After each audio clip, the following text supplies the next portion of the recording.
Bismillahirrahmanirrahim. Alhamdulillahi rabbil alamin. Assalatu wassalamu alaika ya sayyidi ya Rasulullah. Khudh biyadi qallat hilati adrikni. Pertentangan dalam penciptaan selalu relatif, dalam pengertian bahwa tidak terdapat perbedaan-perbedaan yang mutlak. Pengetahuan mutlak, kehidupan mutlak, kekuatan mutlak, semua itu sifat-sifat Tuhan. Namun ketika terjawantah di dunia, semuanya menjadi lemah dan ternoda karena terpisah jauh dari sumbernya, sehingga pengetahuan dan kekuatan yang dapat dijumpai di dunia ini hanya kesuraman pantulan sifat-sifat Tuhan yang terang dan transenden.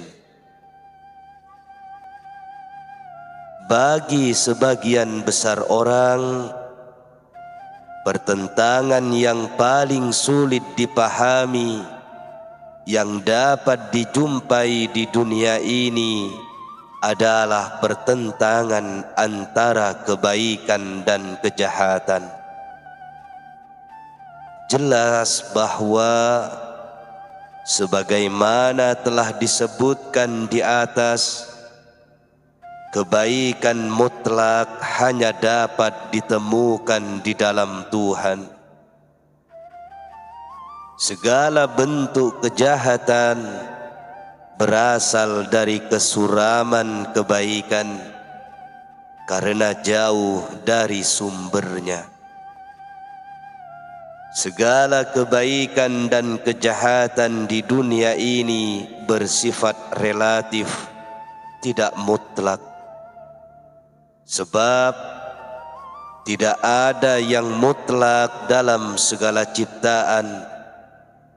Dari sudut pandang lain, segala sesuatu adalah kebaikan dan kejahatan dalam hubungannya dengan manusia, tidak dalam hubungan dengan Tuhan. Sebab di mata Allah, segala yang mewujud hanya untuk satu hal, mengejawantahkan perbendaharaan yang tersembunyi. Lebih dari itu, jika di dunia ini tidak ada kejahatan, tiada sarana bagi pengejawantahan sifat-sifat Tuhan, pengampunan dan ancaman. Sebagai contoh, apa yang hendak Dia ampuni jika tidak ada dosa atau kejahatan, dan untuk apa ancaman Allah? Dalam beberapa hal, kesempurnaan kreativitas sang pelukis yang tak berbatas menuntut membuat lukisan-lukisan yang indah sekaligus yang jelek. Karenanya tidak ada kejahatan mutlak di dunia ini. Kejahatan relatif, pahami itu. Dalam keseluruhan waktu, tiada racun maupun manisan, tiada kaki bagi yang satu, tiada penyangga bagi yang lain. tiada yang satu itu kaki, karena yang lain terantai. Karena yang satu racun, yang lain manisan. Racun ular adalah kehidupan bagi ular, namun kematian bagi manusia. Makhluk air melihat lautan adalah taman, bagi makhluk bumi adalah kuburan dan kematian. Tiada sesuatu pun yang Tuhan ciptakan sia-sia, baik itu kecerobohan atau kesabaran, ketulusan atau tipu muslihat. Tiada sesuatu pun adalah mutlak kebaikan, tidak pula mutlak kejahatan. Keuntungan dan kerugian tergantung situasi. Karena alasan ini, pengetahuan itu perlu dan bermanfaat. Jika seluruhnya pengetahuan dan tiada kebodohan dalam diri manusia, ia tak lagi manusia. Karenanya kebodohan diperlukan, sebab melaluinya manusia tetap terwujud, dan pengetahuan diperlukan karena ia mengantarkannya pada Tuhan. Sehingga masing-masing saling melengkapi. Segala pertentangan adalah sama, meskipun malam bertentangan dengan siang, keduanya memiliki satu tugas, menjelmakan hari. Segala pertentangan tampak sebagai pertentangan bagi kita, namun orang yang bijak tahu semua itu untuk satu tujuan, tanpa pertentangan. Bisakah kau tunjukkan padaku sebuah kejahatan tanpa kebaikan? Bisakah kau tunjukkan padaku sebuah kebaikan tanpa kejahatan? Misal, seseorang yang harus membayar kematian dengan perzinaan, dia tidak menumpahkan darah. Dia melakukan zina adalah jelek, namun menghindarkan diri dari kematian merupakan kebaikan. Karenanya kebaikan dan kejahatan adalah satu dan tak terpisahkan. Itulah sebabnya terjadi perbedaan dengan kaum Zoroastrian. Kata mereka, Tuhan itu dua, satu Tuhan kebaikan, satu Tuhan kejahatan. Benar, kalian sedang menunjukkan padaku tiada kebaikan tanpa kejahatan. Jadi ada Tuhan kebaikan dan Tuhan kejahatan, tapi absurd jadinya, karena kebaikan tak terpisahkan dari kejahatan. Karena tiada dua hal, dan karenanya tiada keterpisahan. Tidak mungkin ada dua pencipta. Dalam istana raja ada penjara, tiang-tiang gantungan, pakaian kebesaran, kekayaan, kemegahan, dalam hubungan dengan sang raja segalanya baik. Pakaian kebesaran adalah kesempurnaan kerajaan. Tiang gantungan dan penjara-penjara adalah kesempurnaan kerajaan. Namun dalam hubungan dengan rakyat, mungkinkah tiang-tiang gantungan adalah pakaian kebesaran? Jika engkau mengatakan kejahatan juga berasal dari Allah, mungkinkah Dia menyingkirkan kebaikan?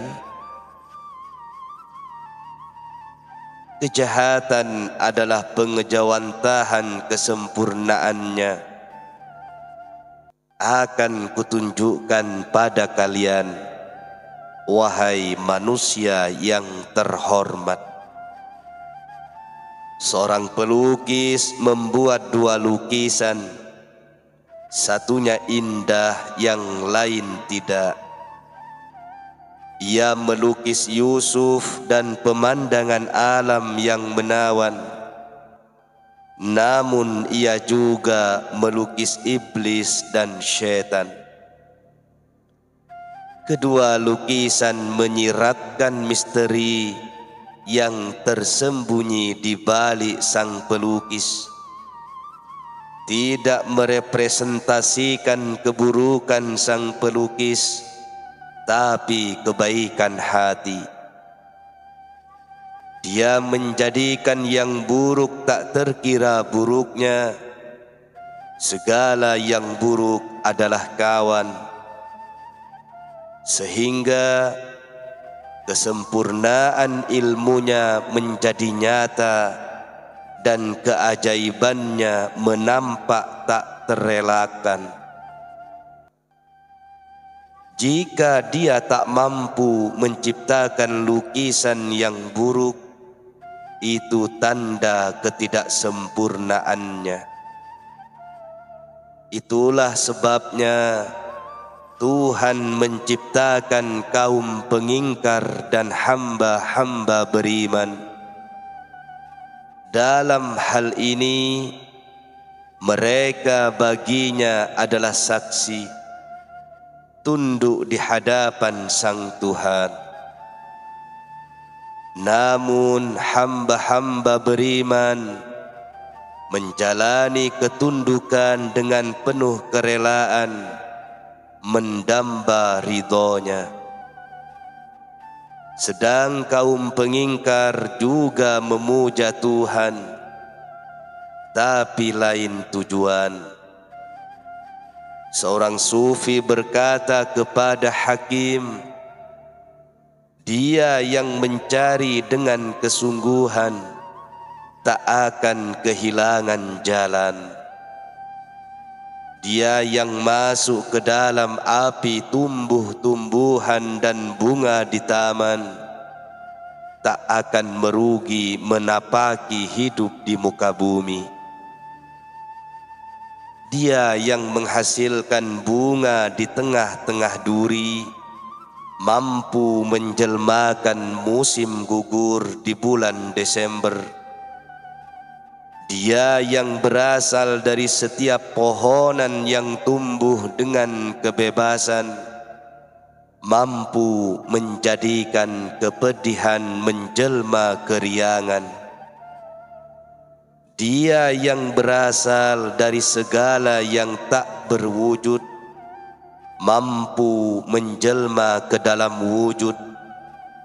Mungkinkah Dia berkurang jika menjadikan segala dalam keabadian? Dia yang menyemayamkan roh ke dalam jasad hingga ia hidup. Bagaimana tidak akan kehilangan jika Dia tidak menjadi sebab kematian? Apa yang terjadi jika yang satu memberikan pada setiap jiwa seorang hamba hasrat yang tak kunjung padam? dan menjaganya dari kelemahan segala ciptaan, tipu daya nafs dan serangan iblis yang tiba-tiba. Sang hakim menjawab, jika tiada perintah yang pahit, tak akan ada keindahan dan keburukan. Tak akan ada batu dan mutiara. Jika tak ada syaitan, tak ada nafs dan keinginan diri, dan jika tiada badai, tak ada perang dan pertempuran. Maka apa sebutan yang hendak diberikan oleh sang raja bagi hamba-hambanya? Wahai orang-orang yang kehilangan. Dia berkata, wahai orang-orang yang sabar, wahai orang-orang yang tabah. Dia juga berujar, wahai orang-orang yang memiliki keberanian, wahai orang-orang yang bijak. Bilakah menjadi seorang yang sabar, yang lurus dan tunduk, tanpa kecongkakan, tanpa tipu daya syaitan? Rustam dan Hamzah adalah salah satunya. Ilmu dan kebijaksanaan menjadi tiada guna dan ditinggalkan. Ilmu dan kebijaksanaan mewujud untuk membedakan yang benar dari yang salah. Jika segalanya kebenaran, kebijaksanaan tiada arti.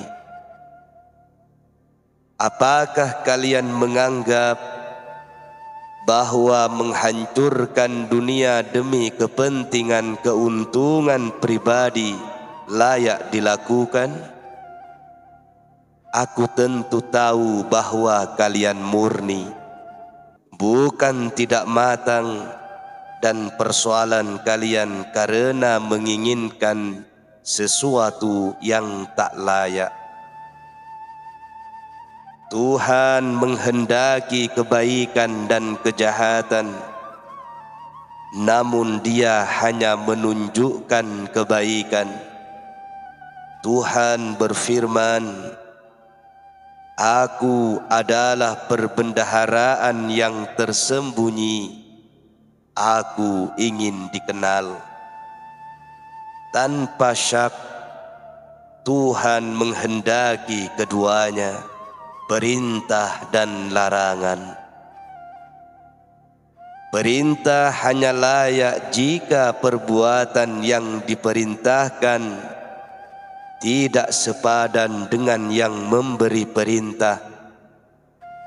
Orang tidak akan berkata, makanlah yang manis dengan gula, wahai orang yang lapar.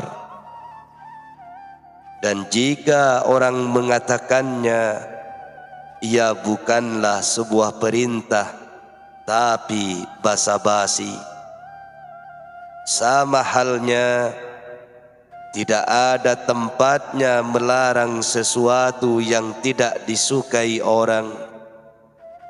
Engkau tidak dapat berkata, jangan makan batu dan duri. Dan jika engkau mengatakannya, ia tidak dapat disebut larangan. Karenanya, tidak pada tempatnya memerintahkan kebaikan dan melarang kejahatan, sekalipun kejahatan adalah hasrat nafs. Namun Tuhan tidak merestui kejahatan, juga tidak memerintahkan kebaikan. Melalui cara yang sama, Ketika seseorang mengajar, dia menghendaki hilangnya kebodohan dari muridnya. Tiada pengajaran tanpa kebodohan, dan menginginkan sesuatu berarti menginginkan hal-hal yang menyertainya. Seorang guru tidak menunjukkan kebodohan murid atau dia tidak mengajarnya. Sebagaimana seorang dokter yang menginginkan orang sakit karena ia ingin mengobati. Karena ia tak dapat mengobati jika tak ada orang sakit. Namun dia tidak menghendaki rasa sakit itu, atau dia tidak akan mengobati. Demikian juga seorang tukang roti menghendaki orang lapar sehingga ia dapat memanfaatkan keahliannya dan memperoleh penghidupan. Namun ia tidak menghendaki rasa lapar, atau ia tidak akan menjual roti. Jelaslah bahwa di satu sisi Tuhan menghendaki kejahatan, namun di sisi lain Dia tidak menghendakinya. Musuh-musuh kita berkata bahwa Tuhan sama sekali tidak menghendaki kejahatan.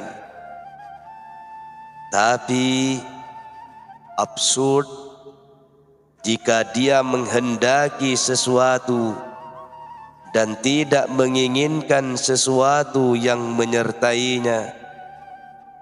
Keras kepalanya nafsu senantiasa menyertai semua perintah dan larangannya. Yang memiliki watak benci terhadap kebaikan dan cenderung pada kejahatan. Tidakkah Dia menciptakan kejahatan? Karenanya menciptakan nafsu. Jika Dia tidak menghendaki nafsu, maka tidak akan ada perintah dan larangan. Tapi kejahatan dikehendaki bukan demi kejahatan itu sendiri. Musuh-musuh kita berkata, jika Dia menghendaki setiap kebaikan, Dia pasti mencegah kejahatan, dan itu adalah kebaikan. Tapi tidak mungkin untuk mencegah kejahatan jika kejahatan itu tidak ada. Atau mereka mengatakan Dia menghendaki keimanan, namun tak akan ada keimanan jika tanpa kekafiran. Maka yang menyertai setiap keimanan adalah kekafiran. Dengan demikian, tak dapat diterima jika menghendaki kejahatan demi kejahatan itu sendiri. Karenanya Dia menghendaki kejahatan demi kebaikan. Bagi kita yang hidup di abad 20 dan menyadari betapa merajalelanya kejahatan serta derita umat manusia, dan menganggap bahwa semua itu merupakan akibat ulah manusia sendiri, memandang apa yang dibicarakan Rumi akan tampak kering dan tidak relevan. Tetapi sebenarnya dalam berbicara tentang kejahatan, dia memiliki berbagai sudut pandang dan senantiasa masuk ke jantung dilema eksistensial, keberadaan kejahatan dan derita manusia. Untuk dapat merasakan bara semangat yang menggelora dari syair-syair Rumi, orang harus sepenuhnya memahami apa yang dibicarakannya berkaitan dengan realitas diri, kepedihan, dan rasa sakit yang dialami manusia karena keterpisahannya dengan Tuhan. Sebagian besar dari ketiga bab dari buku ini berbicara tentang persoalan tersebut. Meskipun demikian, saya ingin memberikan catatan lebih jauh berkaitan dengan jawaban yang diberikan Rumi menyangkut persoalan kejahatan yang tidak mungkin dapat dipahami secara utuh. Sebelum membaca seluruh buku ini, jangan melihat pada waktu peristiwa-peristiwa yang datang dari sebuah ruang dan menjadikan hidup tak lagi ramah. Tapi lihatlah kematian dan roti yang memberikan kehidupan. Jangan kalian lihat derita, rasa takut dan kepedihan. Lihatlah, sekalipun dunia adalah kegetiran, tapi kalian penuh semangat dan tak segan-segan memeluknya. Ketahuilah, derita adalah kasih. Ketahuilah, maru dan balq adalah dendam. Kekejaman waktu dan segala derita bermuara pada keterpisahan dengan Tuhan dan kejahilan. Kekejaman akan berlalu, namun tidak keterpisahan dengan Allah. Maka tak seorang pun akan memiliki warisan kebaikan tanpa persemayaman Tuhan di dalam roh kesadaran.